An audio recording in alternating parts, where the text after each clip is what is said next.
We will be joined momentarily by one or two more freeholders, but since we have a quorum, I wanted to dive right into our conference agenda this evening for July 16th. And with that, let's start with a roll call. Yeah, Mr. should be here. Okay, freeholders, Apter, Best, Duffy, here. James, Lepore, Deputy Director Lazara, Director Bartlett. Here. So with that, I'm going to hand it off to our county administrator, Anthony Nova, for the administrative report. Okay, so each year Investors Bank, along with the New Jersey Association of Counties, offer scholarships to children graduating from Passaic County Technical Institute, and tonight we are going to present one of those, two of those. Okay, Mr. Omar, on behalf of your son, so we're going to, I think Freeholder Lazara, you're going to come up, and is there a representative of Investors Bank here? Yes, all right, Investors Bank is in the house. I'm going to come up as well. And then Nicole is here. Nicole is the other. So why don't you join us? We're going to head over to the podium. So you're mine, right? Your left. Mr. Omar. Come on up. Here.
Welcome everyone. This is a great night.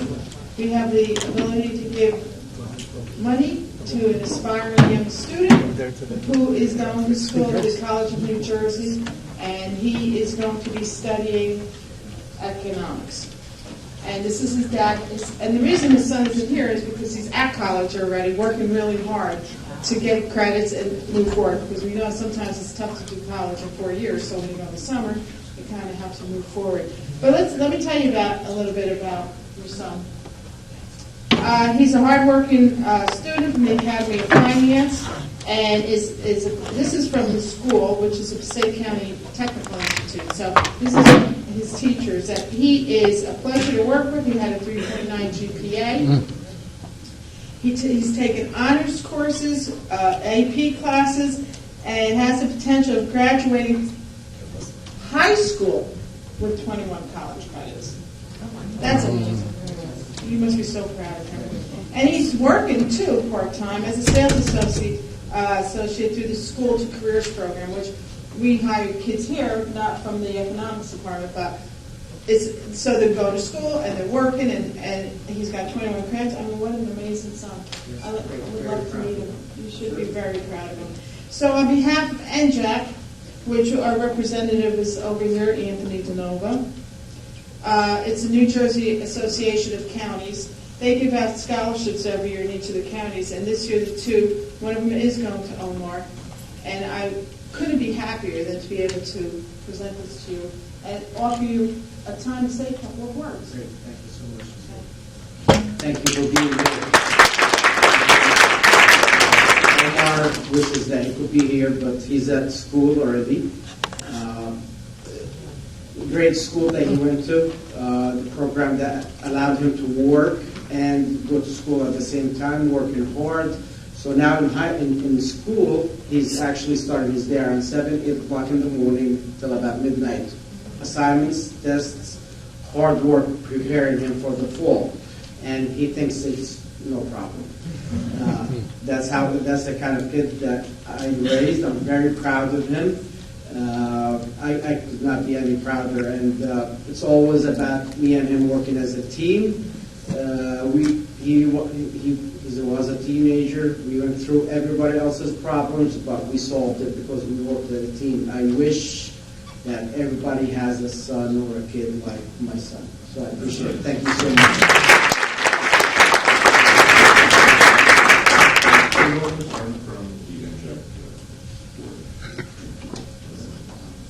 It's the check.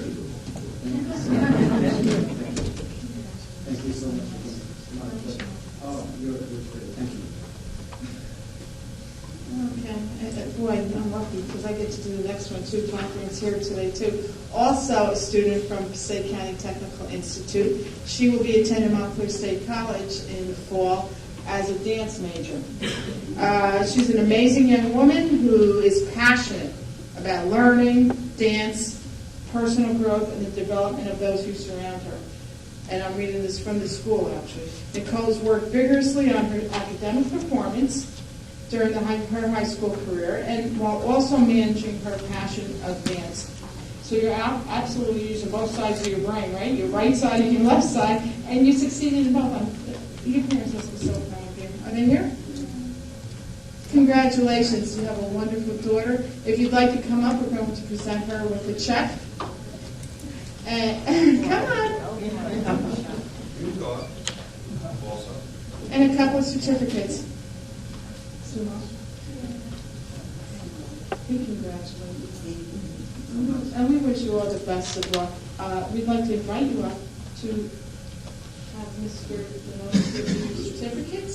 And I have the check. From Investors Bank. And by the way, none of this would be possible without working with Investors Bank. And we thank you so much. Margaret Rigori. Thank you so much. And I'm sure this will be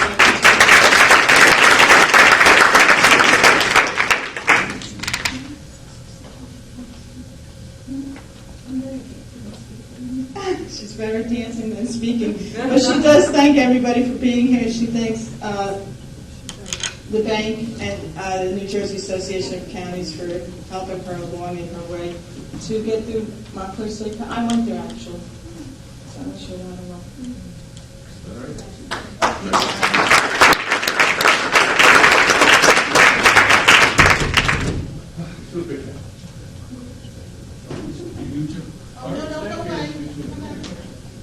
You got to come for a picture with your daughter. Yeah, he's shy. I tried to let you shy. Come here, Dad. Both dads.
Wonderful job.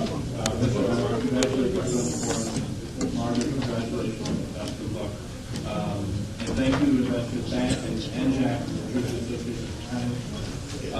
We've given some scholarships out to some exceptional young people over the last years. Some of them are really doing remarkable things, not only in college, but since college. In fact, there's a scholarship recipient from about 6 years ago, who recently became the youngest business administrator of any municipality in the state of New Jersey, right here in Prospect Park, Passaic County. So let's move on to Thank you. Why am I talking? I don't know. You're the boss. You're the administrator. Please, introduce yourself. All right, so each year we are always honored to celebrate the anniversary of the Americans with Disabilities Act. This year we are celebrating the 29th anniversary of the signing of that law. We have a very active group of members of our Passaic County Advisory Council on Disabilities. She's no stranger to this group. Janice Sengel is here with us, who is the chairwoman. I'm going to ask you to come forward.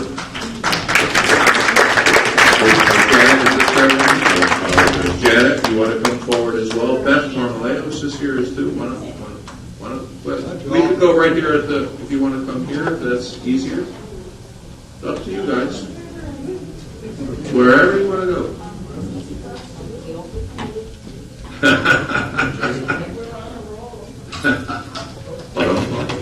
Boy, boy, feels right. I was trying hard not to make a turn, and there you go.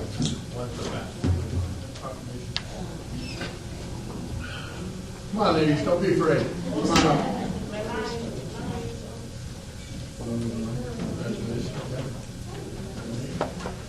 Well, it's my honor to be asked to read the proclamation. You are who? Forever and ever. So, whereas on July 26, 1990, President George H. Bush signed into law the Americans with Disabilities Act, ADA, to ensure the civil rights of people with disabilities, and whereas this legislation established a clear and comprehensive national mandate for the elimination of discrimination against individuals with disabilities, and whereas the ADA has expanded opportunities for Americans with disabilities by reducing barriers and changing perceptions, increasing full participation in community life. However, the full promise of the ADA will only be reached if we remain committed to continue our efforts to fully implement the ADA. And they can't accuse you ladies of not doing it. Whereas, on the 29th anniversary of the Americans with Disabilities Act, Passaic County Board of Chosen Freeholders celebrates and recognizes the progress that has been made by reaffirming the principles of equality, inclusion, and recommitting our efforts to reach full ADA compliance. And whereas the Board of Chosen Freeholders of Passaic County with disabilities and empowerment of people with disabilities within Passaic County, and to advise the Board of Chosen Freeholders on ADA issues that impact the quality of life of people with disabilities. Now therefore be proclaimed by the Board of Chosen Freeholders, like a wizard, I really like that, of the County of Passaic, that it hereby reaffirm its commitment to work towards full ADA compliance in Passaic County. Thank you so much for all your hard work, and these are duplicates. So if anybody would like to say something? Yes. Go ahead. Fight over the microphone. It's so important. Go ahead.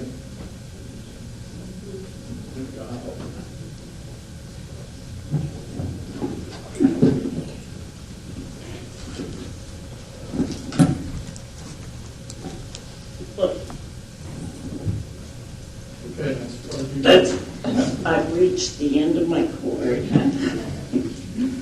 My name is Janice Sengel, and I am the chair to the Passaic County ADA Committee, which is part of the Passaic County Advisory Council on Disability. And also we have some other members here from the council. And I would like to thank the freeholders on recommitting their efforts towards full ADA compliance. Disabilities are an unavoidable part of human life. Veterans that have served their country, children that are born with disabilities, illnesses, or elderly. At some point in your life, you might come across, or you might have a disability. Well, the Americans with Disabilities Act, I wasn't very familiar with it. When it was signed into law in 1990, I was working as a nurse, and I kind of known about it, but it didn't really impact me until I was diagnosed with MS in 1992, and that's where it totally impacted me. And I kind of consider the Americans with Disabilities Act as my Independence Day. And because for me, it's opened up doors on me being able to participate fully within the community. And how would I, as a person with a disability or any person, recommit their efforts towards reaffirming their commitment to the ADA is, first, what I do is I'd educate myself. And even if you're an individual, if you're a business, if you're a county or the state, I would go online and I would check out the ADA website, which is ada.gov, or there are online webinar courses that you can take that you can go to Accessibility Online. You can get continuing education units by going on to these, and these are free. And knowledge is priceless. And then also what I would do if I'm a person with a disability and I come across an issue where I'm not being able to gain access, I would speak up and let your needs be known, because people are not mind readers. And so by doing that, those are some of the principles that help foster the ADA. So I'm very lucky that we live in Passaic County, and that we have great freeholders who, part of our mission statement for Passaic County's Advisory Council on Disability is to advise the freeholders of any and all information that pertains to people with disabilities, and also to assist with ADA compliance. And so I'm very happy to see that that is taken seriously in Passaic County. And I'm very grateful that because of that, it's taken very seriously, and that we'll be able to make future changes if there are issues. We do have an ADA coordinator. His name is Ken Kierman. So if you do come across any issues, contact him. And there's different titles under the ADA. There's which cover communication, employment, state and local government. It covers businesses. It has a multitude of different titles, and I really encourage you to go onto that website by www.ada.gov, or what you can do also is you can call the 1-800-949-4232 number, and that's the technical assistance number. So I encourage you all to do that, and thank you. Thank you, Joyce.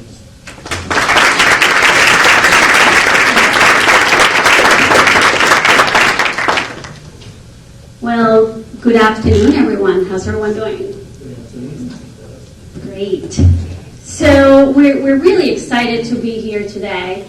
And I'm really excited to have members of our Passaic County Advocacy and Abilities Committee, formerly known as the Disability Committee, and we decided to change the name, right? Because people have different abilities, not a disability. So I want to thank them for being here. My vice chair is here as well as our members and our coordinator as well. Cynthia, thank you for everything you do. And the freeholders, I think, this is an exciting time for all of us. It really is. The week has started with so much hope. I want you to know that our elected officials took the time this past Tuesday, under the leadership of Sandy Lazara, under the leadership of Bruce James, and continued leadership also, and I know John wanted me to be here, and he's been an advocate, especially for autism, under their leadership to really start digging into areas of opportunities. The ADA has been in place since 1990. And in walking to here, a lot of people didn't notice, but I did. I saw the sidewalks, and I saw that they're retrofitted for individuals to be able to go with their wheelchairs. I see buildings that are being retrofitted, but there's a lot of areas of opportunities, especially in our county. So with that, I just wanted to talk about a new group that we have established. It's a national group. It's called Inclusive Moms. And that group has been founded by 3 mothers. Eileen Rivera, who is councilwoman in Wayne, and she just worked on passing a law to protect our individuals with disability in the group homes. So prevent them from being abused. Her son actually got abused. So now those people are going to have background checks. And before, a group of 5 parents got together, that law didn't exist. So anybody could be taking care of our family members. They're also working right now on putting cameras in the group homes to ensure that they're being monitored. These people are being monitored, right? So that's one of 3 of our goals, to make sure that we work on safety of our family members. Goal number 2, and that's one that I've been working, is inclusive parks. Our children right now, they don't have the ability to go to a park for the most part. There are some towns like Passaic County where we have a champion. And by the way, Hector Laura is one of our sponsors, as well as Sean Barley of this group. And it's a national group. The 3rd member of our organization is Lynn Corioli, and she is a manager at Anthem in Connecticut. So this is a multi-state group where she just passed a law to allow or have an identification in the event that an individual with autism gets stopped by a police officer. They will show this blue envelope, and the police officer automatically will understand why he's acting awkward or weird and prevent a tragedy. So we're going to be meeting with Nellie Paul tomorrow, Senator Nellie Paul, at 11. And we're going to be discussing rolling this law in New Jersey as well, and only 2 other states, in addition to Connecticut, believe it or not, have this law, which is Virginia and the U.S. So employment is the 3rd area, and it's the one where we have the biggest opportunity, really, over 21. We actually, under the Work Development Board, started a internship program under the One Stop Career Center, where our kids get the opportunity to work and get paid. And this is actually a youth, if you will, program, summer program. And under the umbrella for underprivileged children, we now have our children be part of it, get paid. And one of our Work Development Board members, which is the North Jersey Federal Credit Union, is hosting up to 9 young adults from Wayne, students from Wayne, to work at their site. And I'm not talking about pushing carts. I'm talking about rotational program where they get to be teller, where they get to be in the reception desk. My son loved that. Be social. So I was quite pleased with that. So those are areas where we need to work and expand it maybe to 1 or 2 other towns like Patterson, where other kids and the district work together. The district provides the coach. So I know I'm talking, but the 3 areas that this inclusive mom movement is going to be focusing is safety, right? for our children, employment, as well as working with the officials to establish certain laws to protect them in case that they get stopped. So thank you for having me here. I am the chair of the Passaic County Advocacy and Ability Committee, as I mentioned, former member of the State Caucus, as well Democratic Caucus, and former president of the Wayne Special Parents Association. But now we're going to talk business. We're going to go national level. We're going to bring more moms.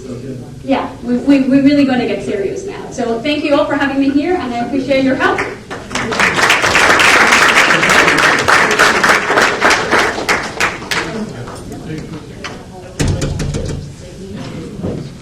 Yes, sure. Come on up. We'll go right to the same. Then we get into two and two whatever.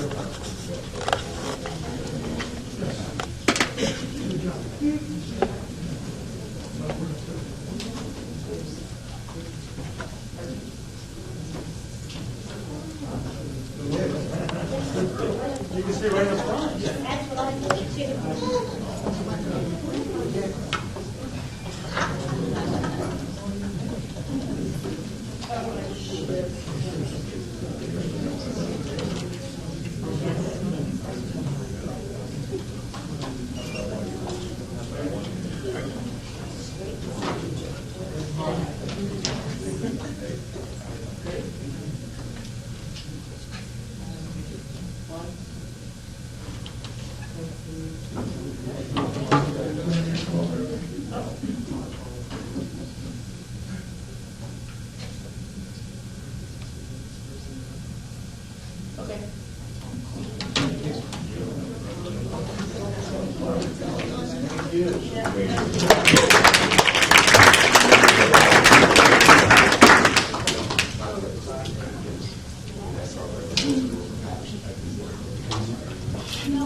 Yes, Mr. Yours.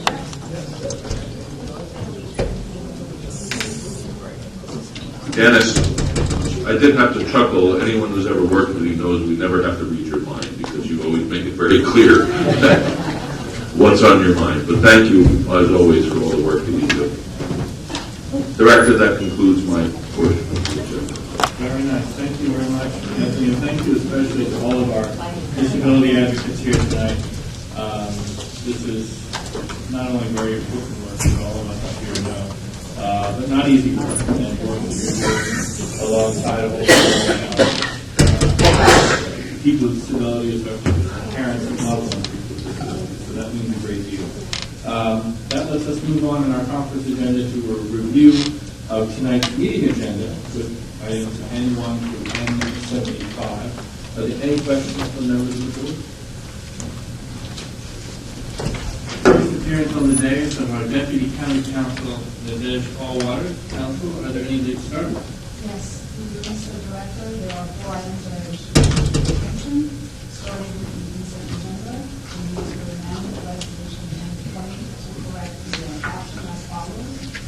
Authorizing award of contract to the vendors receivable for paper goods, guidelines, and food service supply and related products as needed for the County of State departments and institutions for the period of September 1, 2019 to August 31st, 2021, as per bid S-19-17. Next, there are 3 late starters. The first one, which we will refer to as N76, for change order number 1 for statewide striking corporation as it pertains to the 2016 Restriction Surface Treatment Project in Greendale, Linwood, Waterloo, and West Milford, New Jersey. The next one is N77, the resolution discharging of mortgage between Passaic County Small City Housing Rehabilitation Program and Mary E. Linder Hall for premises identified as 1426 Lincoln Avenue, Company Street. There is mention the board of committee will be paying the full at the closing, which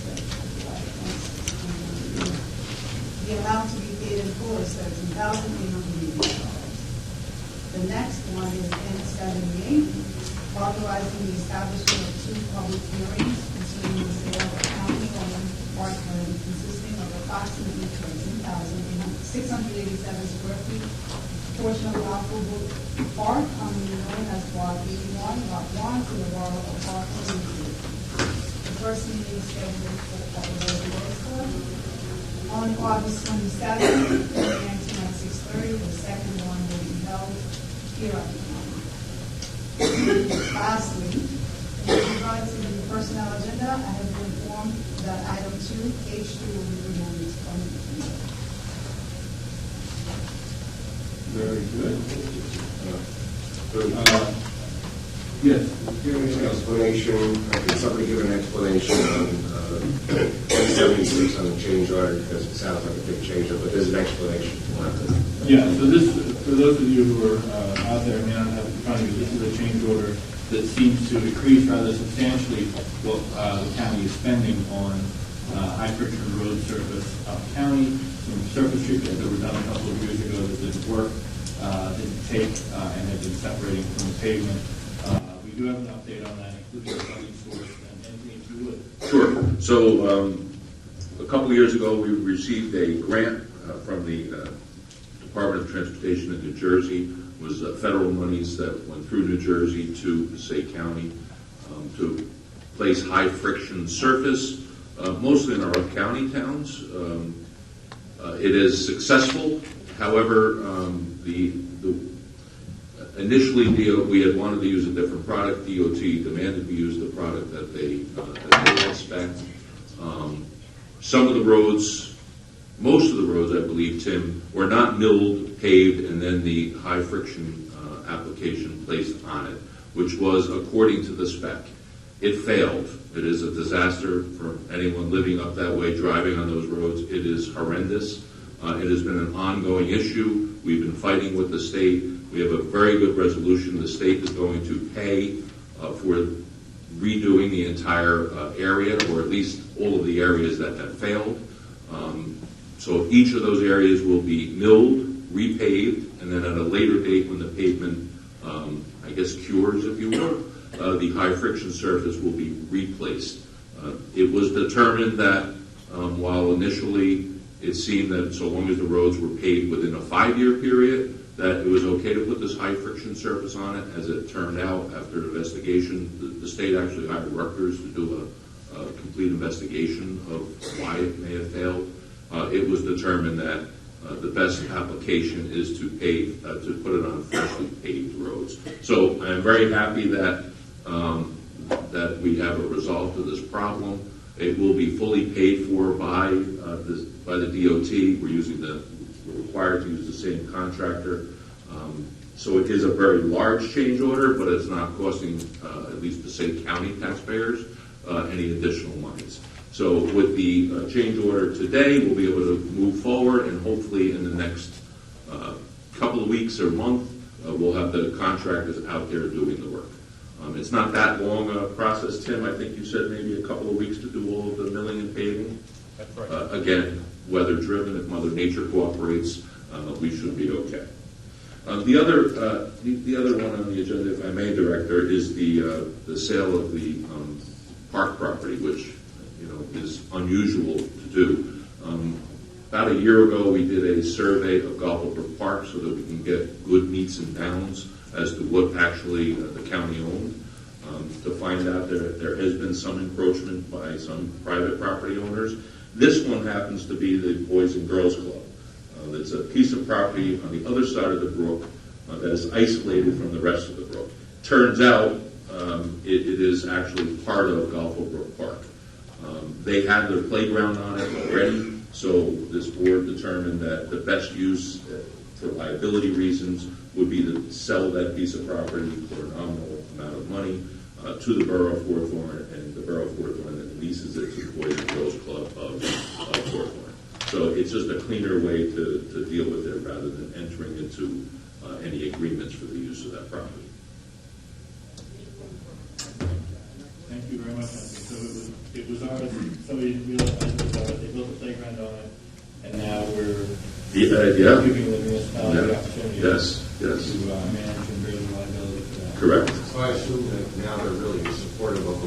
our field that we put there. I make no assumptions.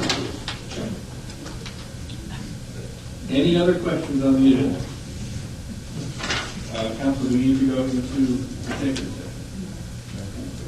With that, can I have a motion to adjourn the conference then? Move it. Second.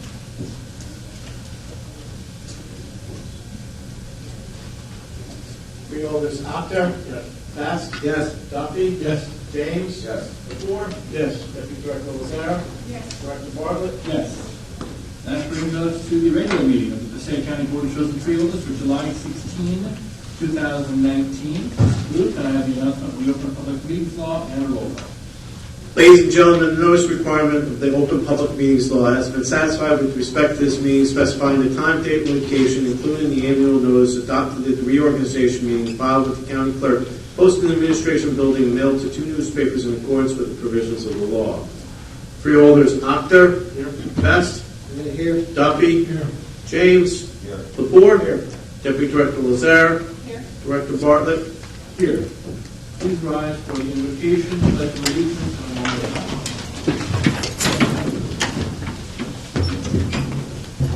O God, who provides for thy people by thy power and rules over them in love, be gracious enough to bless thy servants, our freeholders in the county of Passaic, that thy people may dwell in peace and safety through our Lord. Amen. Please join me in the pledge of allegiance. I pledge allegiance to the flag of the United States of America and to the republic for which it stands, one nation, under God, indivisible, with liberty and justice for all. Please remain standing as you're able for a moment of silence to remember all the men and women who died while serving in the United States Armed Forces.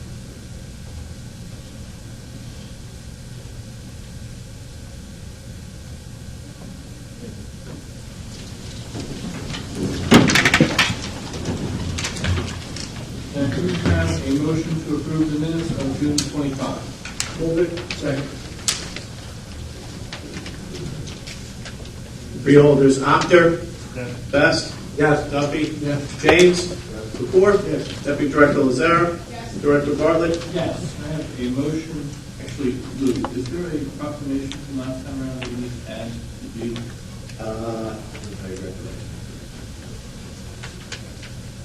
Okay, if we do, we'll add it in August. Yes. I have a motion to approve the proclamation in letter G. Move it. Second. Freeholders, Actor? Yes. Best? Yes. Duffy? Yes. James? Lepore? Yes. Deputy Director Lazare? Yes. Director Bartlett? Yes, I have a motion to suspend the regular order of business. Move it. Freeholders, Actor? Best? Yes. Duffy? Yes. James? Lepore? Yes. Deputy Director Lazare?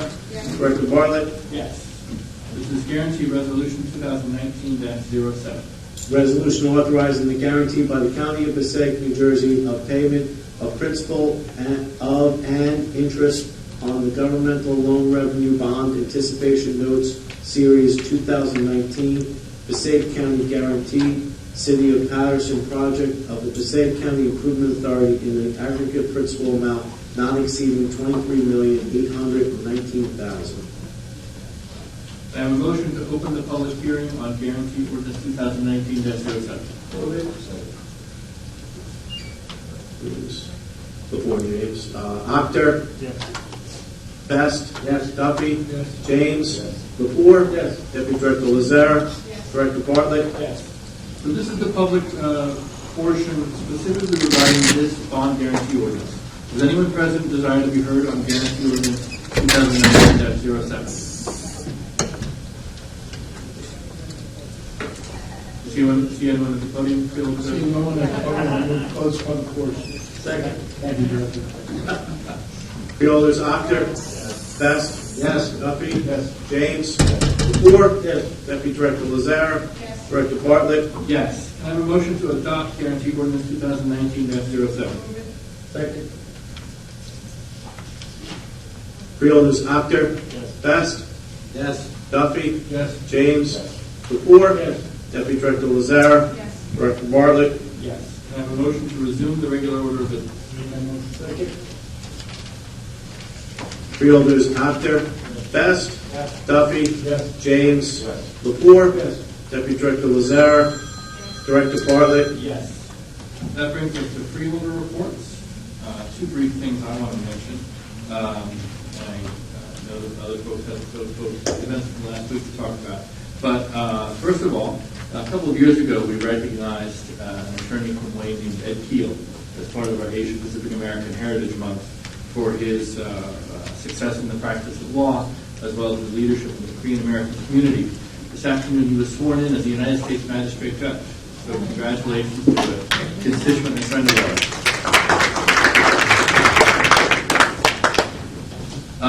I also want to mention item number 65 on the consent agenda. That's a resolution supporting the expansion of the Crossroads National Heritage Area boundaries to include Passaic County, New Jersey.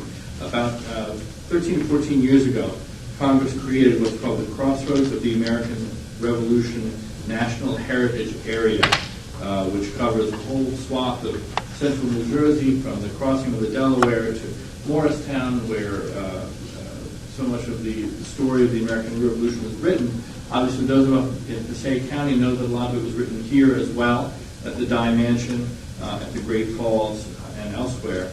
And at the time, Congress did not include Passaic County in the Crossroads area.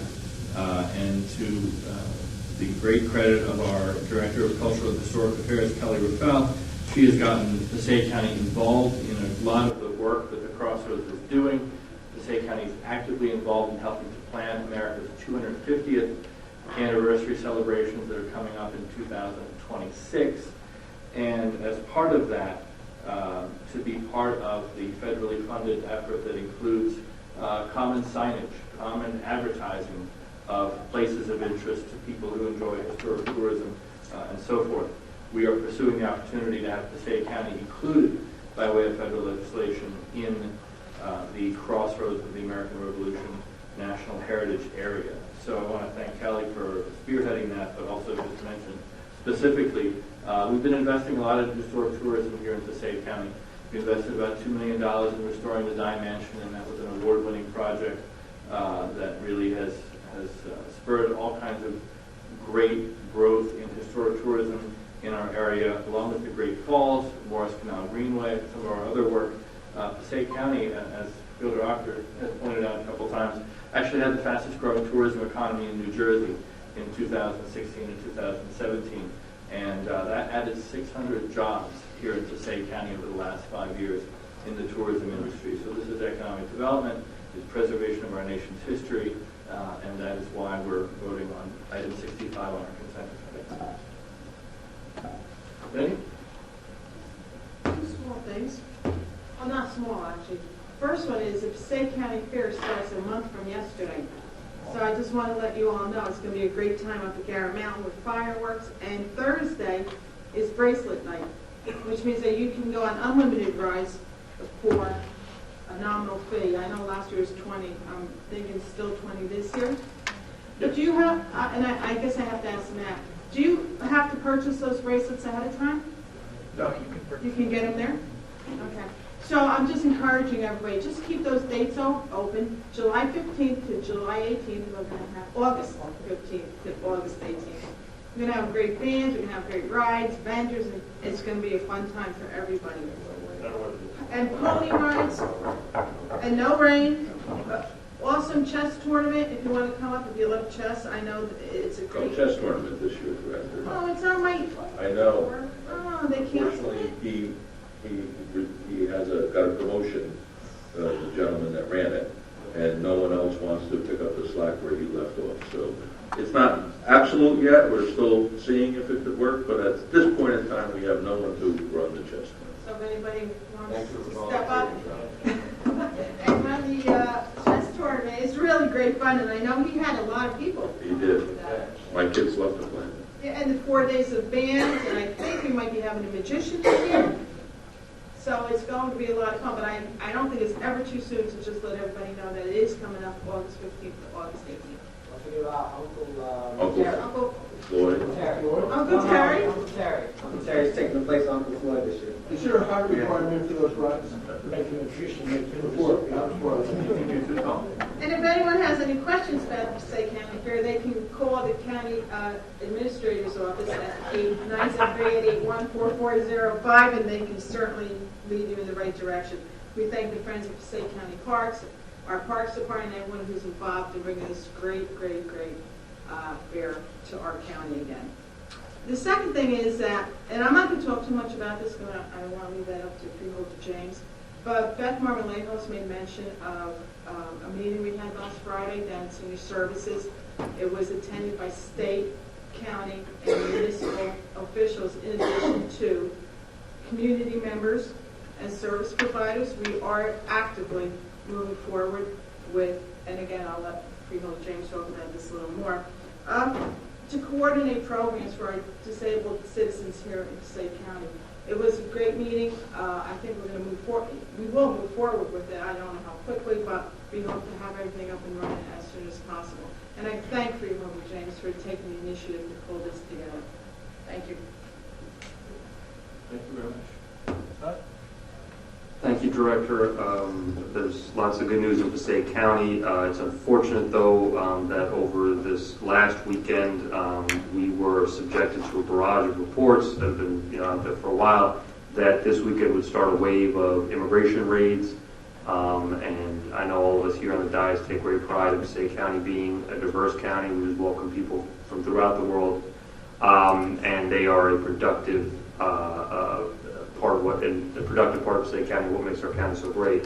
Unfortunately, when these kinds of reports come out and they instill fear, and we know that we have larger communities, especially in Patterson, Passaic, parts of Clifton, throughout our county, and so there is a worry, even though there's a lot of rumor and innuendo. Me and Freeholder Beth were just talking about it. I just looked up the latest media reports. There's no easy way to know if an ICE action or a raid has taken place because they won't alert us, and we won't, it's not necessarily easy to find out. There's a lot of rumor, a lot of other things out there. There was a rumor that they were in Willowbrook Mall, which the media, as the mall has said, that was not true. There may be other, unconfirmed reports on social media, and unfortunately, on social media, there's certain people who have a motive to create reports sometimes just for different reasons. But the point is that unfortunately, as a county, we cannot stop ICE.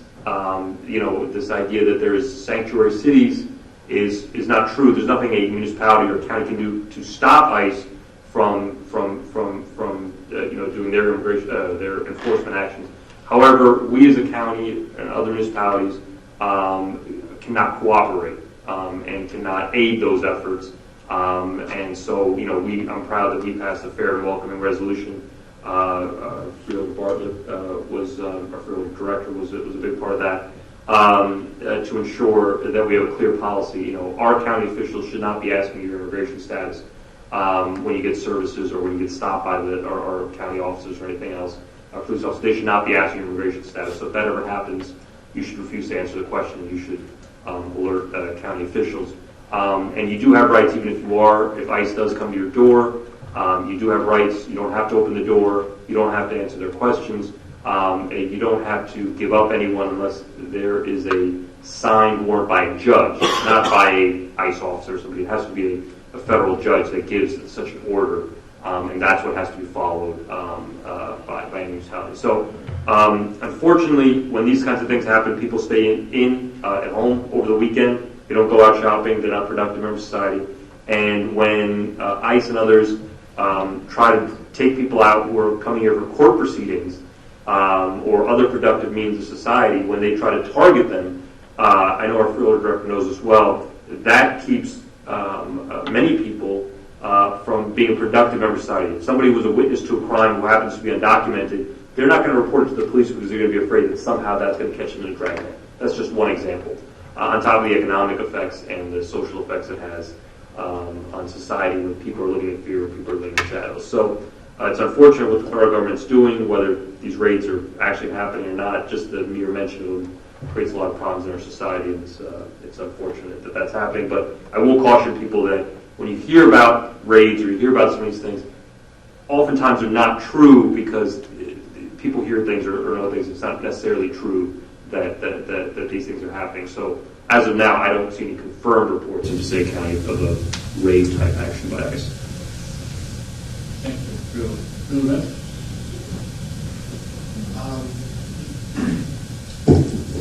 That's good news. This summer I had a chance to do some traveling up county. So I've been spending a lot of time in West Milford, Pompton Lakes, Ringwood, and it's just so beautiful up there. It's just so nice. So I just want to give a quick shout out to Camp Hope. I was able to visit the first day of summer camp. I see all of the kids there, which is really nice. As we know, our long-term director has retired, but we have a new director and a new staff of summer interns and summer workers who are doing phenomenal. So it's the same camp, it's the same great spirit. There's a lot of new ideas that are coming about, and I just look forward to getting a report at the end of the year that this year breaks last year's and the year before numbers with hosting the most amount of students that we've ever had at the camp. So it's beautiful, and if you have a chance to get up there, it's great fun. It's a great experience for our kids, especially from down county, to get a chance to just get some fresh air, run around, and go crazy up there. So fun times. A couple of things on your agenda for extensions to the community development block grant. A couple towns see that we got $300,000 grant for the rail trail, and that's moving on. That's it. And that's right by that new bar that's opening up. I know. Parking is available. Other than that, process moving forward. Yeah, there was actually a nice op-ed in the paper with Larry. I don't know what we're doing there. Walking horses. Biking You horses. mentioned about horses, but there's Or no motorized. Correct. Moving along forward. Bill James? Yeah, just to add to what Phil said, the meeting on Friday was pretty successful. I really have to thank a couple of people, especially Shirley Morse is our Director of Senior Veterans Disability Services up in Philadelphia. It could not have happened without you, and I really appreciate everything that you did, including the coffee, because you don't coffee addicts, so that helped. And I want to thank Francine Vince and you and Osheen did an incredible job of getting select people there that we needed to hear from. Bob Artis and his staff from BDP were amazing. Lucretia did all of the, I'm not sure you call them, but she was writing prolifically, and so Lisa, my secretary, thank you also. She's going to be probably translating everything in the road. We had a shift in New Jersey, which is a guy named Dan Peltz. They handle about 1,000 students and other folks in Bergen County. And we had Friendship House, also from Bergen County, who's looking to come into Passaic County if they can find a place to operate out of. It was the beginning of a conversation. It certainly wasn't the end, and it certainly won't be the last time we do these kinds of conferences. It was educational for all of us. It gave us a blueprint of where we need to go and want to go. And so we're going to continue on. So for those who think that this was the end, it's not the end. It's the beginning of a conversation. We have some clear things that we want to get done. I'll just give you an example. At the One Stop, that is a branch, even though it's an independent entity. It's appointed by the freeholders, so it's private industry council. We will be doing a lot with Shift and the One Stop. They mentor kids. One of the things was if you are aging out of a foster home, you don't have a parent that's going to be helping you transition. And we did learn that transitioning outside of the school district and into an adult arena, you really need to start earlier than some people start. So we learned an awful lot. Dan Peltz from Shift was extremely helpful in understanding what they do in mentoring and filling that niche and filling that empty hole where there isn't a parent. They'll step in. So that's the first meeting we're going to have with somebody from outside of our structure in this county. Shift is in a couple of counties. They really want to come into Passaic County, and I'm happy to see it. So it's going to generate a lot of things. I know Celia is asking, like, oh, is that the only? It's not the only one we're going to have. There's a story for everybody who has somebody in the family. This was specifically about autism. It amazes me how many families have somebody have been touched by autism, and there will be a story for each and every one of those families. This isn't to address individuals necessarily, but we want individuals addressed by what positive steps we take to make sure that everybody is educated, everybody knows what is available, and where we can increase what's available, increase it. So it was successful. I thank Terry Duffy and Sandy. Terry and I drove over to Bergen County to see what Friendship House did there and what Human Services Department did in Bergen County. And Sandy has been involved pretty much from the get-go on all of this, including some exciting things that at some point she'll tell you about that we're going to do recreationally in Passaic County. So it was successful. Look for more of it, and we appreciate everybody's input. So you've been amazing with input. All of you actually have been amazing with input. It helps. And it gives us somewhere to look. And while we want to increase our services, it gives us some foundation of where to look. So we thank you for everything you do too. So anyway, thanks everybody who helped out in this. It was very successful. Really was. Thank you, Ruth. Bill report. Thank you, Director. We have a live agenda on my committee. We only have 4 resolutions on for the freeholders. Got to work on it. It's small. We're very efficient. Very efficient. Director, if I may, there's just 3 resolutions on the agenda that I'd just like to make an announcement publicly about. I think they're 3 important ones. They're all important, but I think we'll have resolution number 15 is a resolution authorizing a shared service with the Borough of Haledon to provide them with health services. So, as you know, I guess a year and a half ago, we began shopping our services for our health department because we think the world of it. Woodland Park was our first community that we undertook. It's been going great. The mayor and the council and the residents are very happy with the services that they're getting, and we're very happy on this agenda to be entering into the same agreement with the Borough of Haledon. And I am certain that as the reputation and as the great job that Dr. Condill, our health director, does, other towns will begin. We also actually entered into, with Montague as well. So this is actually our 3rd. My apologies, I forgot about our agreement with Montague. So it's going very well, and as everyone knows, Charlene does a fantastic job. The second one that I'd like to make note of is item number 21 on your agenda, which is a memorandum of agreement with Teamsters Local 11, which represents the rank and file workers of the Buildings and Grounds Department, Parks Department, Roads Department, and Mosquito Control. It was a fairly quick resolution to a successor contract, and I want to just thank the membership and the leadership of the Teamsters Local 11. I think it's a fair contract for both. As the saying goes, when you walk away from the table and neither side is completely happy, you probably have a good, fair contract. And that's exactly what happened there. But it was very quick, and the union ratified last week. So tonight's will be your action to ratify, and then we'll be able to implement. And then finally, I think maybe the most exciting, at least for me, is item number 49, which is concurring, as you know. I had Matthew bring the board out. As you know, that the freeholders, along with the Trust for Public Lands and the City of Passaic, have partnered in developing a brand new county park along the river in the City of Passaic.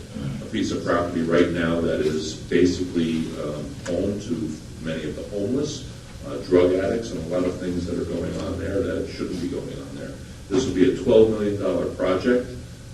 It's exciting, and if anyone could see the board, it's the first time that we're developing a new park in Passaic County, probably in 60 years, and we're doing it in an urban center, which is really just fantastic. I think this board, it's going to be a legacy for each and every one of you on this board to say that you were part of that process.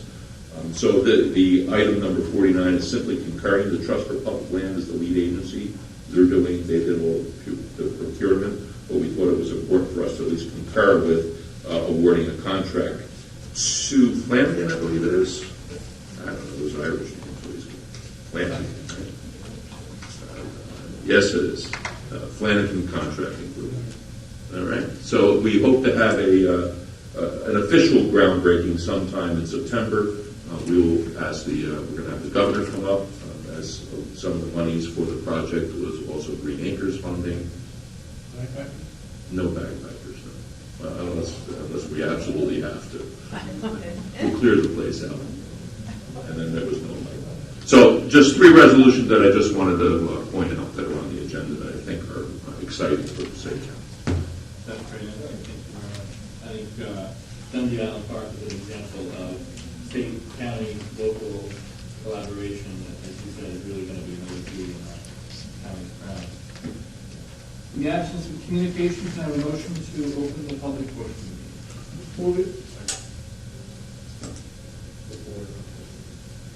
Freeholders, Actor? Yes. Best? Yes. Duffy? Yes. James? Yes. Lepore? Yes. Deputy Director Lazare? Yes. Director Bartlett? Yes. So this begins the part of that meeting where you all get to come up to the podium and speak if you'd like. Please be sure to sign in. Please note that your time limit is 3 minutes, and whatever you say will become part of the public record. Oh, and please introduce yourself.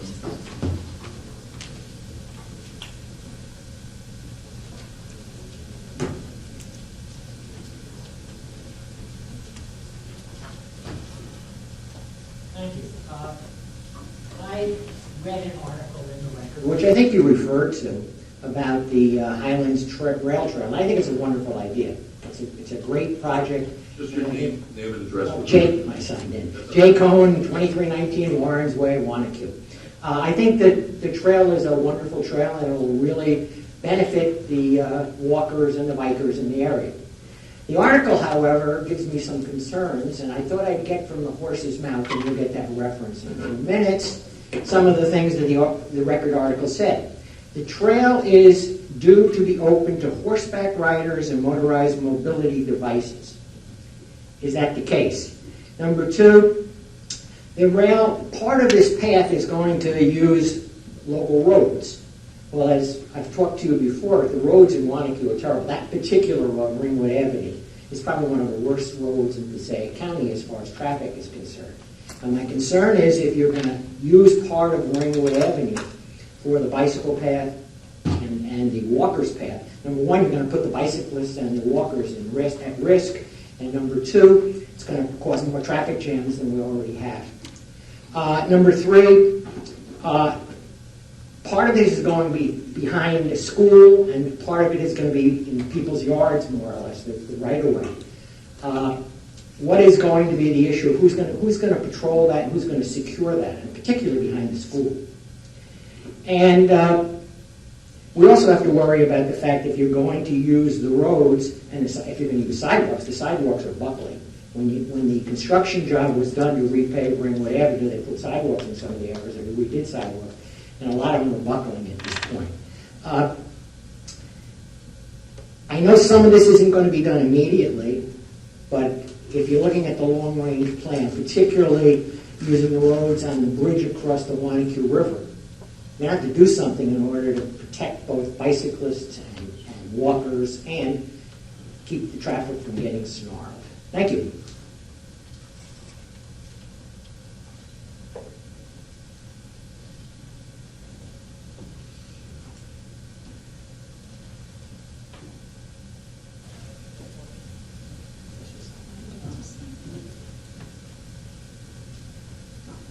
Hello, my name is Erica Santiago Escarfullery, and I am from Patterson, and my address is 174 Edmond Avenue. And I am here representing the parents group Strength to Stand Up, The last time I was here, I came here to speak on recreation for children with special needs. And I have since found out that there are grants in place that are coming to change the parks to make them more autistic friendly, not only for children on the autism spectrum, but for all handicapped children, and that is a good sign. However, I do find it very disheartening when another parent of my group comes to me and sends me a text message with a flyer where Costello Pool and the Veterans Pool on River Street have combined forces somehow to provide swimming lessons every day, which is Sunday to Saturday, 9 to 11. And these pools are both open 7 days a week from 1 o'clock until sundown, which I believe is around 7 o'clock, because you figure it's the summertime. And they're offering swimming classes, and they're opening the pools every day, but there's nothing there for special needs children. And this is what I don't understand. Because if there's 7 days in a week, how come we can't have a minimum of 2 days of that week for us to take our children and for the adults and the young adults with special needs to come and enjoy the pool when they are also residents of the city? And I don't mean to be disrespectful to anyone, because I understand that everyone does their share to help. But if God built the world in 6 days, I think the special needs kids can get at least 1 of those days or 2 of those days to have fun and share with their families, just like everyone else does. Because I believe when I was here earlier and they spoke about ADA compliance, I believe this is what everyone was talking about. And when Bush signed this and it became law, I think it should be a law for everything in everyday life, because it's not fair when just certain types of people get to enjoy certain things, even though all of their parents pay the same amount of taxes to have these activities in the city. And one more thing, I don't want to criticize the committee that was here earlier. I believe they spoke about the children on the spectrum having blue envelopes to identify who they are. Just a little bit of constructive criticism. With the way things are lately with the police and the minority community, I think instead of giving them blue envelopes that they have to have in their pockets, maybe giving them a bracelet or a keychain or a necklace, something that it's easier for them to grab when their hands are visible, might be better, rather than give them something that they have to go into their pockets, because as we all know, things don't always end well when it comes to police officers and you going into your pockets. So thank you for your time.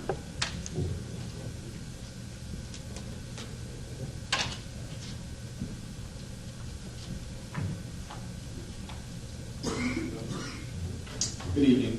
My name is Bob Flynn. Not going to take up too much time. I just wanted to, my address is 46 Parsippany Boulevard, New Jersey. I just wanted to take a few seconds to introduce myself. I'm a new external affairs hire from Jersey Central Power and Light. I know that we don't have a lot of towns within Passaic County that we operate in, but we have Bloomingdale, Pompton Lakes, Ringwood, Wanakee, Wayne, and West Milford. So I wanted to take a quick second, introduce myself, as well as pass on my contact information. I'm sure you're familiar with area managers and what we do, sort of the liaison between DOE officials, fire, elected officials in the town that we operate in, and sort of relaying information in terms of outages and restoration efforts. So just wanted to say hi, introduce myself, leave my contact information, and anything you need from me, please feel free to reach out. Thank you.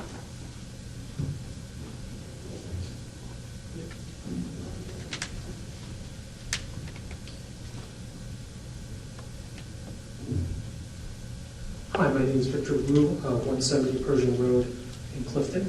I just want to first thank the board freeholders for their continued support of cross-country here in North Jersey. As a newly appointed meet director for the North 1 NJSIA cross-country championships, I want to both thank you as well as the Parks Commission for their continued excellent work in maintaining Garrett Mountain for us to use for high school cross country.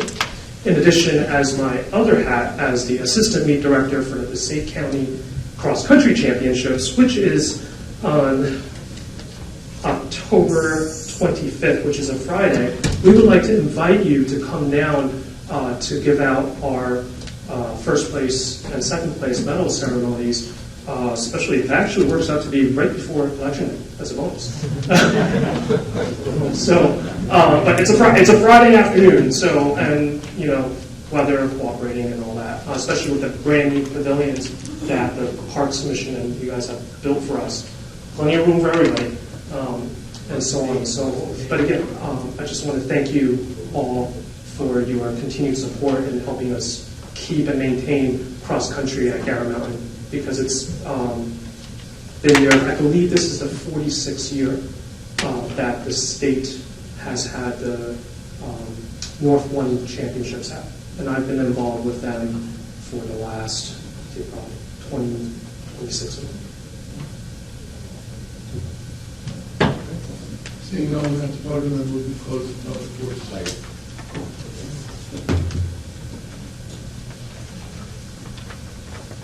Freeholders, Actor.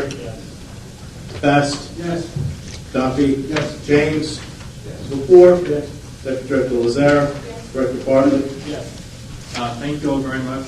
Victor, thank you for telling us that about the upcoming cross-country event.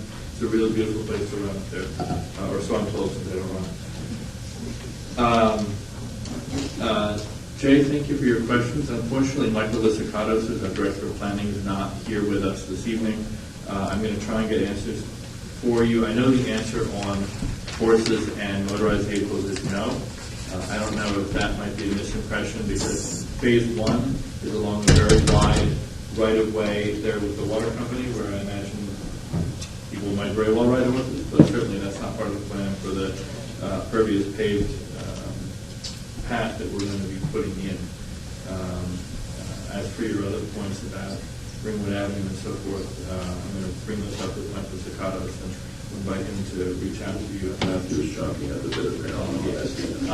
Matt seems to have answers, because he's so often true. Can I just tell him, or you want me to? Why don't you come on up? Let everyone know. You get 3 minutes. Sign in. So the path is completely on North Jersey District Board of Flood Commission property, as forget what it said. So it's not on Ringwood at all. Just remind me of the 3 questions now. Horses, motorized vehicles. No horses or motorized vehicles. I think what they were referencing with the motorized vehicles is if people have, like you saw with the 88 wheelchairs. And security behind. And security behind it. So it's going to be a part of the Passaic County Park system. So we're going to have park attendants. The Sheriff's Department will patrol it like they patrol our other parks. Yeah, it's completely off-road on the old alignment that is in place from the New York Greenwood Lake Railway. So it's not on road at all. You get to the next segment, that's for sure. Yeah, but we haven't got to the next segment. We're trying to get through the first segment first. So we haven't gotten through those issues yet. And we, had a public outreach in the borough. I don't know if you were there. And there were some concerns of some property owners that we are going to look at and see if we can put up some fencing for security purposes. And, obviously we want to make it, we want to make it good for everybody. So that's why we had the public outreach, and we will address the concerns that were presented to us. Yeah, of the 2.5 miles that we're building or getting permits to build now, there's a small half-mile portion where there's houses on both sides, and we're working with those neighbors to screen, put fencing, things like that. Not all. They're like split rail fences. It's going to be flat, right? Not big walls. It's going to be big, beautiful concrete. Matt, thank you very much for that. Jay, I'd also mention, if you haven't already, Google, I think it's Greenwood Lake Highlands Rail Trail, and you can access, there's an online PDF of the entire plan. It includes maps and other information. There's also a web page on the Passaic County website. So for you and for anyone else who's watching who has questions about the plan, the design, the issues that were considered as this was being put together, those resources are all available online. I almost got those along with it. Quite right, and you're our representative on that. Yeah, tomorrow, Thursday, we're going to be voting on it, and something like that. Very good. So tell us more about that, and anything else you have to say about it? I don't know about it until I get there, but I know that it's part of that. They're all excited about it, and it's preserving land, is what it does, so it's good. By the way, we don't have a Parks Commission. That's us. I don't know, do you really think there's a commission? I mean, there's somebody telling me there's a Parks Commission. We have a Parks Department. We used to have a park. Well, we haven't had a commission for years. Yeah, I know, they had Park Police. No, but it was dissolved. No, in the 19th, it was dissolved under Engelhardt was the sheriff when they dissolved it, so it wasn't dissolved on that one. All right, we're getting deep into Anyway. trivia here. I do want to mention, Erica, since you're still here, the pools that you mentioned, Veterans and Costello, are Patterson City pools rather than Passaic County pools, and I'm not saying that to dodge responsibility, but simply to say that those specific concerns would be best addressed to the mayor and city council. But your point is well taken, and I know one of the first things that we did as a county was open the pool at Tech to make it available, and I see it, Cecilia Feely sitting here, for swim lessons and water safety for special needs young people. So with that, One more thing? yes. The idea of the blue card being dangerous for some kids, I agree with that. I really think they need to look at something different for kids to carry, but they're not sticking their hands into a pocket. Maybe a bracelet or something. That really hit home, that is it's dangerous to have somebody going like this when you're not sure who you're dealing with. Right? So I agree with that. Okay. So with that, can I have a motion to amend N20 as described by council? Move it. Second. Freeholders, Apter. Yes. Best. Yes. Duffy. Yes. James. Yes. Latour. Yes. Deputy Director Lazare. Director Bartlett. Yes. Can I have a motion to add N76, 77, and 78? Second. Freeholders, Apter. Yes. Best. Yes. Duffy. Yes. James. Yes. Latour. Yes. Deputy Director Lazare. Director Bartlett. Yes. So with that, can I have a motion to adopt the consent agenda as amended? Second. Freeholder James.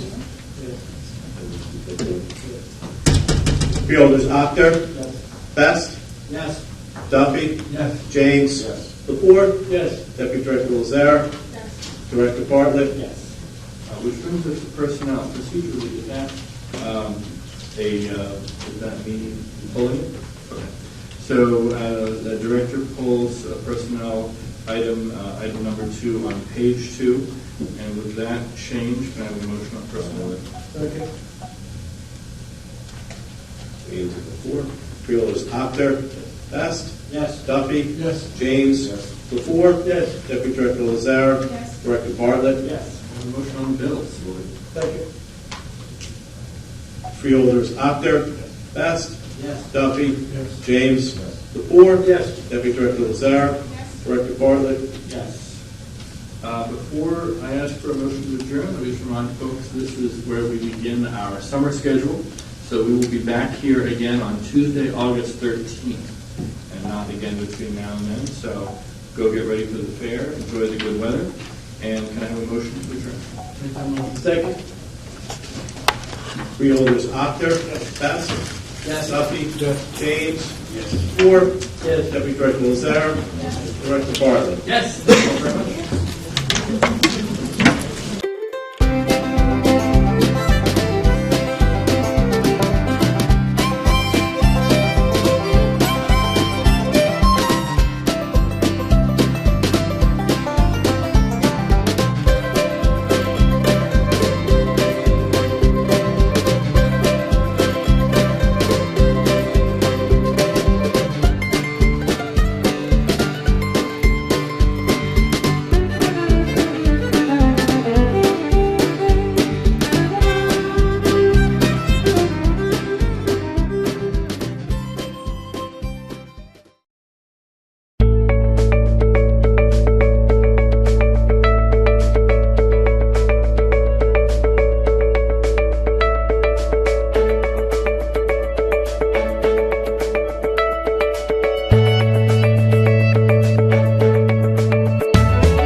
Passaic County embraces the heritage of the nation, the headquarters of the Revolutionary War, the birthplace of American industry, a center for contemporary art.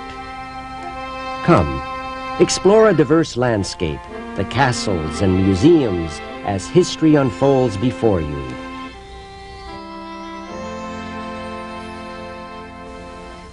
Starting our tour at Morris Canal Park and Nature Preserve, a visitor is struck by the serene natural beauty surrounding him. Now a picture-perfect setting for artists and brides, one tends to forget that this canal was the only one in the country that climbed mountains by use of locks and inclined planes, traveling between the Hudson and Delaware rivers. This waterway, conceived in 1820, lined Pennsylvania's coal fields, New Jersey's iron industry, and New York's commercial markets. For a century, it flowed between the Delaware and Hudson rivers and extended from Phillipsburg to Jersey City. The canal was made obsolete by the railroad, closed to navigation, and abandoned in 1924. The Clifton Historical Commission approached the City Council with a defined plan and started the physical labor in April 1986 with Troop 22 of the Boy Scouts of America. As work progressed, community service people were used on a regular basis to have water in the former canal once more. At present, 19 Eagle Scouts have constructed projects in the park. Volunteers have maintained the gardens. The former waterway is now stocked with a variety of fish. More than half a dozen ducks are permanent residents and divide their time between the pond and the canal. It's a bit of history and nature in the middle of a busy city for all to enjoy.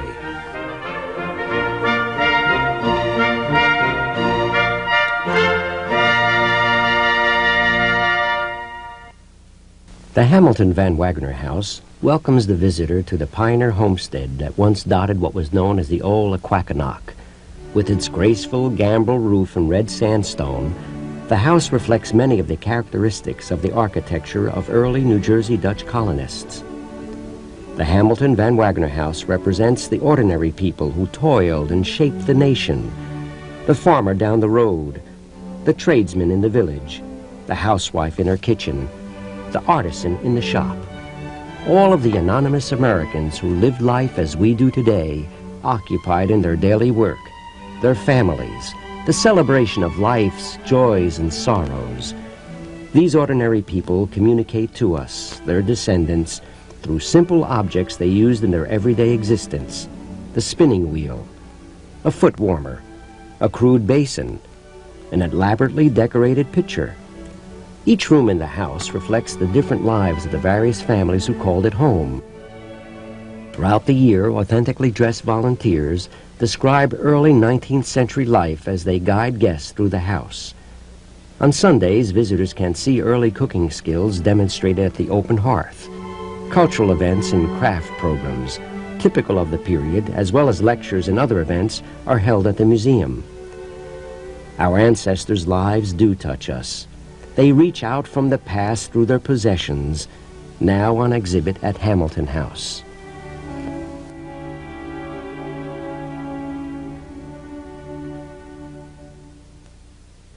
Lambert Castle, originally known as Belle Vista, was built in 1892 as the home and showplace of silk manufacturer Catalina Lambert.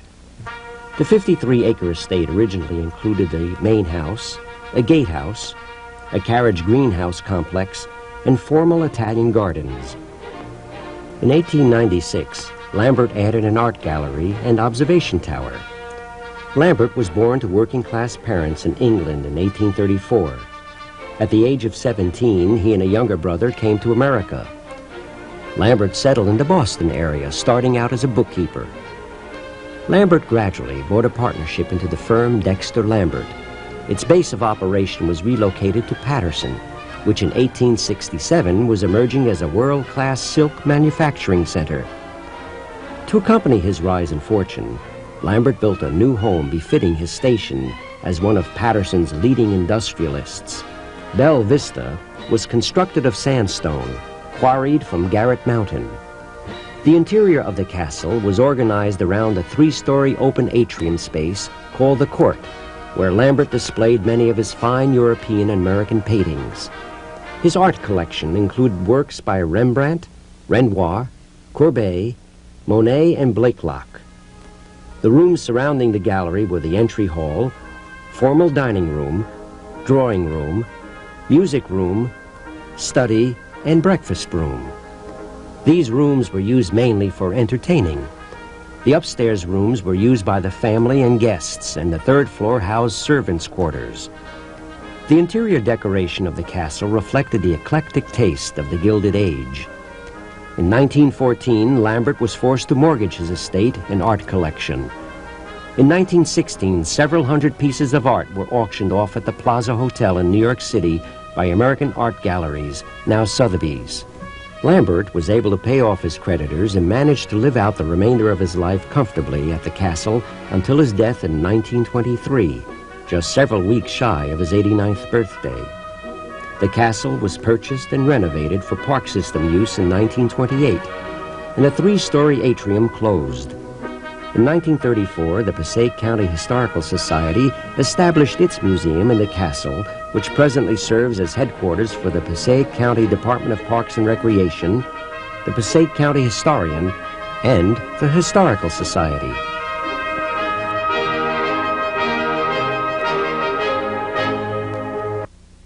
Passaic's Hungarian Folk Museum is located at the Reed Library on 3rd Street. The museum, in 2 rooms on the 2nd floor of the public library, features an eclectic collection of artifacts of Hungarian history and culture. Our intention is to keep and preserve the Hungarian culture and folklore, says the curator.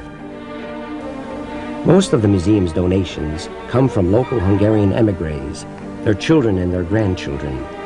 The museum features colorful, ornate embroideries, wood carvings, regional costumes, photographs, books, and newspapers, including a Hungarian language daily, first published in Passaic shortly after the turn of the century.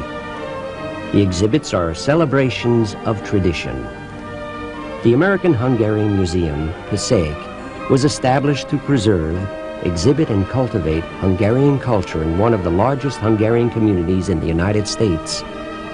The museum specializes in community memorabilia, valuable folk art, folk crafts, costumes, embroideries, and examples of fine art. The museum also hosts special exhibits, lectures, performances, video presentations, and workshops.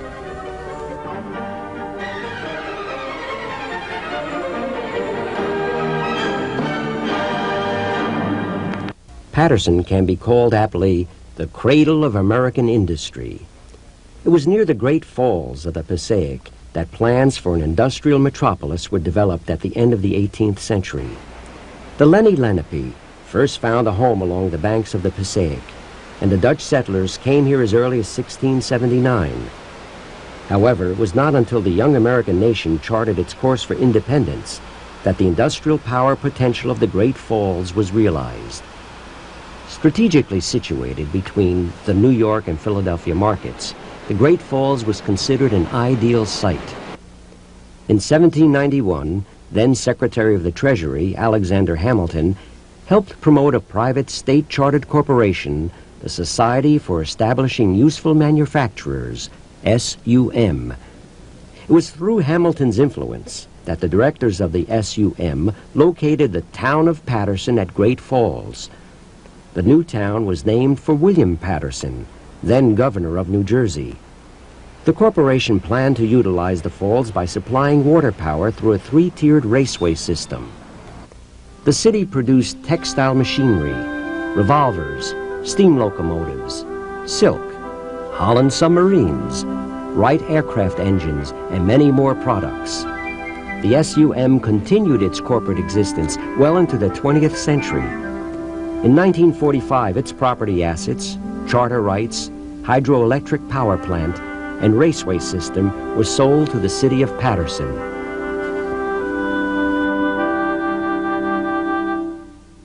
A visit to the Great Falls Historic District would be incomplete without a stop at the Patterson Museum, located in the restored Thomas Rogers Locomotive Erecting Shop. Owned and maintained by the city of Patterson, the museum was organized in 1925 Its first exhibit, displayed in the assembly room of the Danforth Public Library, consisted of natural history items donated by local residents. 2 years later, the growing collection was moved to the adjacent carriage house of former Mayor Nathan Barnett, and within a few years became one of the state's largest mineral collections. Persons with an interest in the industrial age will enjoy looking over the dyeing, winding, warping, weaving, and jacquard loom products that gave Patterson its worldwide reputation in silk and textiles. The museum has the finest collection of Patterson-made firearms and East Coast institutions. During his tenure in Patterson, Samuel Colt produced approximately 2,850 pistols. Changing exhibits complement the museum's permanent displays. For several years, the museum had featured the work of local and metropolitan artists. Individuals who enjoy historical research will also find ample documentary resources on city history, which include the papers of submarine inventor John Philip Holland, as well as his submarine, original manuscripts, and a photograph collection consisting of over 50,000 negatives and prints.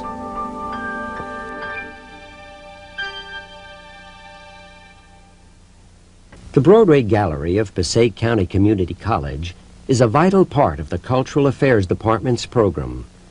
The gallery, which began in 1979, sponsors a full schedule of monthly exhibits by a broad range of national and international artists, as well as by local artists. Recent art exhibits include an extensive retrospective exhibition by WPA artists, exhibitions by Edward Ruga, Kimberly Camp, Zoltan Hecht, Ben Jones, Alicia Mori, and many other artists from diverse cultural backgrounds. The Broadway Gallery features several important works of art that are part of the college's permanent collection. A life-size metal sculpture of Dr. Martin Luther King Jr. by noted African-American artist Henry Simon is on display at all times. A 65-foot mural by artist John Traynor depicts the history of Patterson. In addition, the permanent collection contains a signed lithograph by Ben Shawn of Dr. Martin Luther King Jr., and on extended loan from the collection of Cynthia Reese, 5 paintings by African-American artist Kimberly Camp from her Here I Talk to My Ancestors series. The gallery features monthly exhibitions of contemporary art with an emphasis on multicultural and ethnic artists.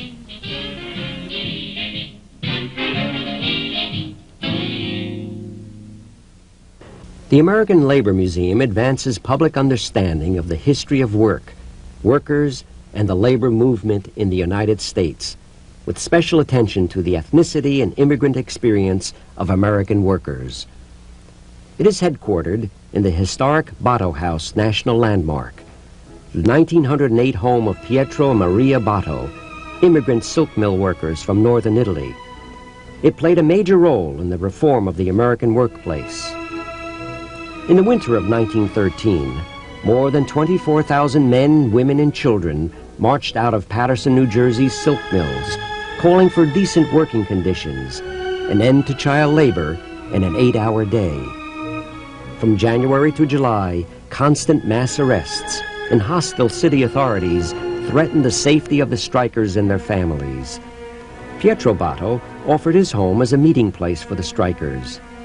Elizabeth Gurley Flynn, Upton Sinclair, and other champions of the cause of labor spoke from the second-floor balcony to workers of many nationalities. The American Labor Museum works to remember the sacrifices of these and other workers who have advanced the cause of working people. The museum has sponsored a variety of activities, including conferences and cultural programs. It maintains a collection of artifacts illustrating the lifestyle of immigrants and working people's involvement in the labor movement. This landmark structure contains period rooms, gardens, and contemporary gallery space for changing exhibits.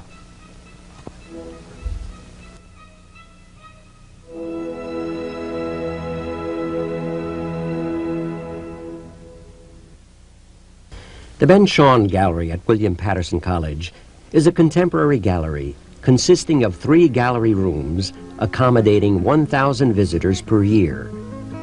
Entering Benchon Gallery, a visitor walks through a sculpture garden made up of large and small pieces.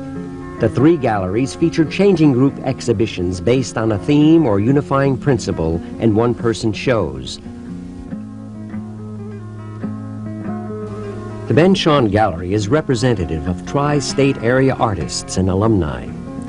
The exhibits are curated by the gallery director and by guest curators from among the art department faculty. All the mediums taught within the department are represented in the exhibition schedule, since the gallery is an important resource for both students and faculty in the department. Painting, sculpture, photography, printmaking, textile design, ceramics, and furniture design. Here we see an alumni exhibit which reflects those careers for which students are trained, packaging, and award-winning computer animation. The gallery sponsors lectures and gallery tours. Of particular interest is Art at Lunch, which is a series of 14 thematic lectures offered on Thursdays, presented by gallery docents and art faculty.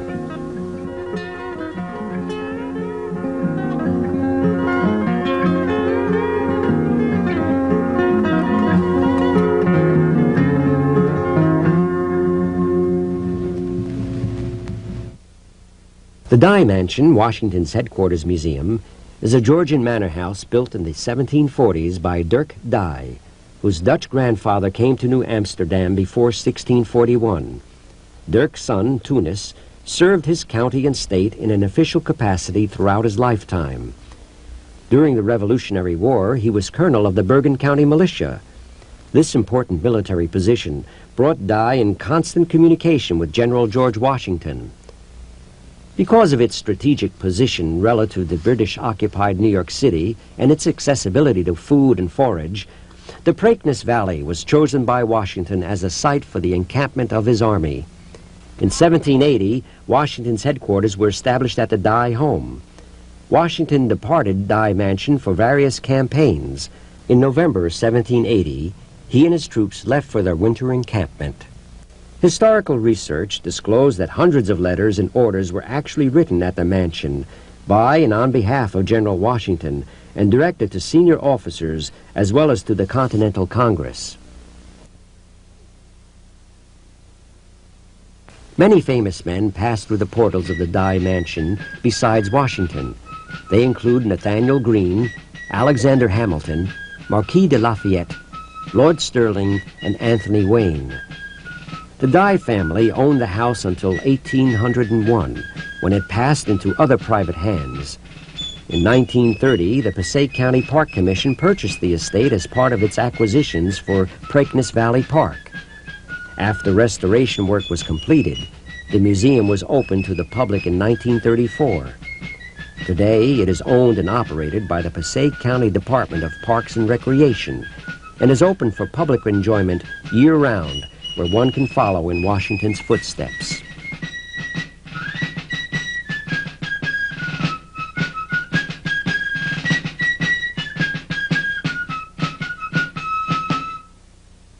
The Van Riper Hopper House was built in 1786 by Uri Van Riper when he married Polly Burdan. Remaining in the Van Riper family, the house was bequeathed to Uri's great-granddaughter Mary Ann Van Riper, who married Andrew Hopper in 1872. On July 6, 1964, the house was officially dedicated as the Wayne Township Museum. The Van Riper Hopper House is a fine example of Jersey Dutch architecture. It is a 1.5-story building with 5 first-floor rooms and 4 upstairs bedrooms. Typical of the Jersey Dutch style, the house faces south and receives full benefit of the sunlight. There are 6 fireplaces in the house. Some of the floors are original wide pine planks. Open ceilings are supported by heavy hand-hewn beams. A mortar of clay, straw and hair holds the walls of stone in place. Plaster on the inside walls is 1 inch thick. The house is furnished with many fine antiques.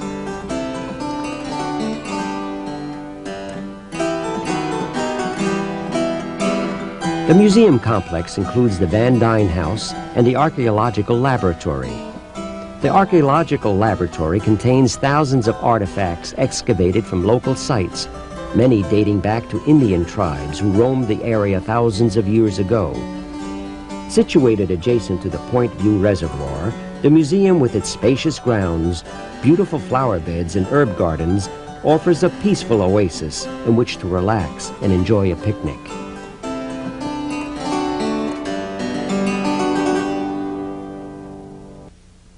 The New Jersey Botanical Garden at Skylands and Ringwood State Park is the centerpiece of a property assembled by Francis Lynn Stetson from Pioneer Farmsteads in the Ramapo Mountains. Stetson named his country estate Skylands, and here he maintained a stylish mansion of native granite, a working farm with more than 30 outbuildings, gardens, and a vast lawn that also served as a 9-hole golf course. The gardens cover an extensive area. The terrace gardens behind the manor house and the flower gardens across Maple Avenue are an easy and delightful walk. Skylands was sold in 1922 to Clarence Mackenzie Lewis, an investment banker and trustee of the New York Botanical Garden. Lewis decided to make Skylands a botanical showplace. The Stetson house was torn down, and it was replaced by a Tudor mansion of native granite that we see today. Lewis engaged the most prominent landscape architects of his day to design the garden. Most of the trees now framing the house were planted at that time, including the magnificent copper beeches. Lewis stressed symmetry, color, texture, form, and fragrance in his gardens. For 30 years, Lewis collected plants from all over the world and from New Jersey roadsides, resulting in one of the finest collections of plants in the state. In March 1984, Governor Thomas Kean designated the 96 acres surrounding the manor house as the state's official botanical garden. Included among the annual garden are the crabapple vista, the perennial border, the summer garden, the winter garden, the magnolia garden, the azalea garden, and the octagonal garden. In October 1984, Skylands was visited by John D. Bond, keeper of the gardens of England's Windsor Great Park, who manages all the garden holdings of the British royal family. Bond was so impressed by the tremendous variety of mature plants that on his departure, he took with him seeds for germination in England.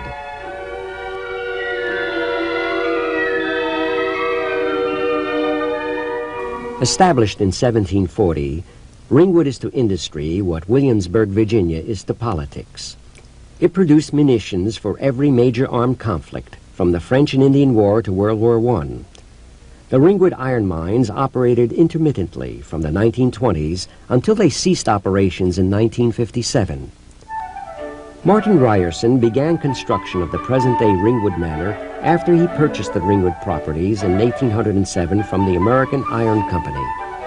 The small Federal-style home he built is a fraction of the current structure. Eventually, the property was sold to the firm of Cooper, Hewitt and Company. Mr. Hewitt married Amelia Cooper, his partner's sister, in 1855. In the spring of 1856, they made Ringwood Manor their permanent home. It was during the Hewitts' occupancy that the house was expanded and acquired its current Victorian appearance, and saw entertaining on a grand scale. As a wealthy businessman, Hewitt had the social responsibility to entertain his peers. These responsibilities increased during his political career, which encompassed the Democratic National Chairman, a one-term mayor of New York City, and congressman from New York.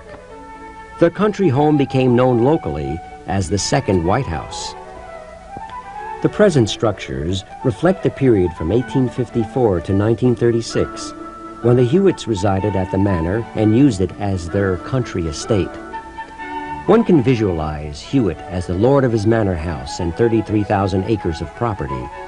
He relaxed from the pressures of business in the congenial company of family and friends. In planning the gardens, Hewitt was inspired by the classical designs used for the palace grounds at Versailles.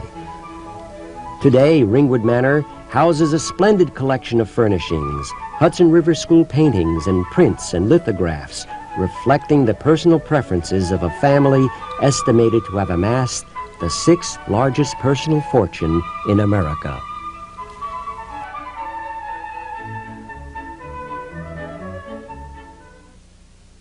We conclude our tour in the northern reaches of Passaic County's Highlands region at Long Pond Iron Works. This rugged country, stretching from Pennsylvania to New York State, holds rich deposits of iron ore.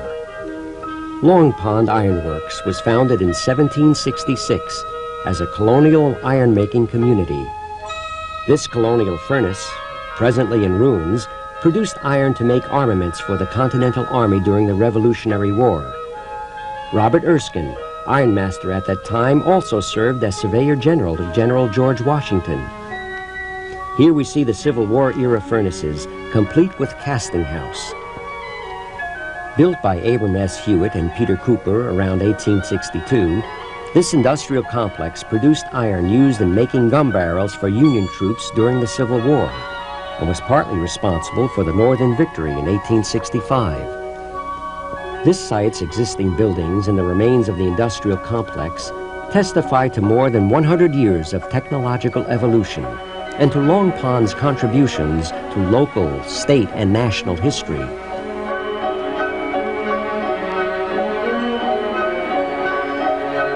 The three structures seen here are among the surviving residential buildings at Long Pond Iron Works.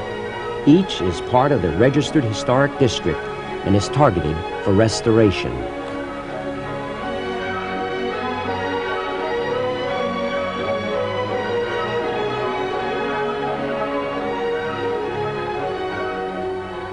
Visit Passaic County, where a past rich in history combines with a future rich in promise.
See that small shape behind your stomach?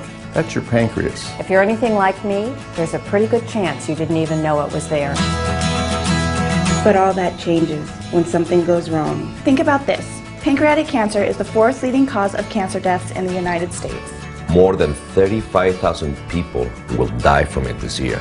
The 5-year survival rate is only 5%. Picture that. Walk into a room with 100 people. 5 years later, only 5 are left.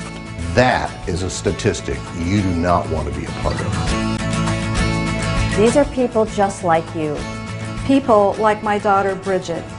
People like our mom. People like my husband, Andy. People like Concha, my mom. People like me. Like me. Know it, fight it, end it. Go to pancan.org.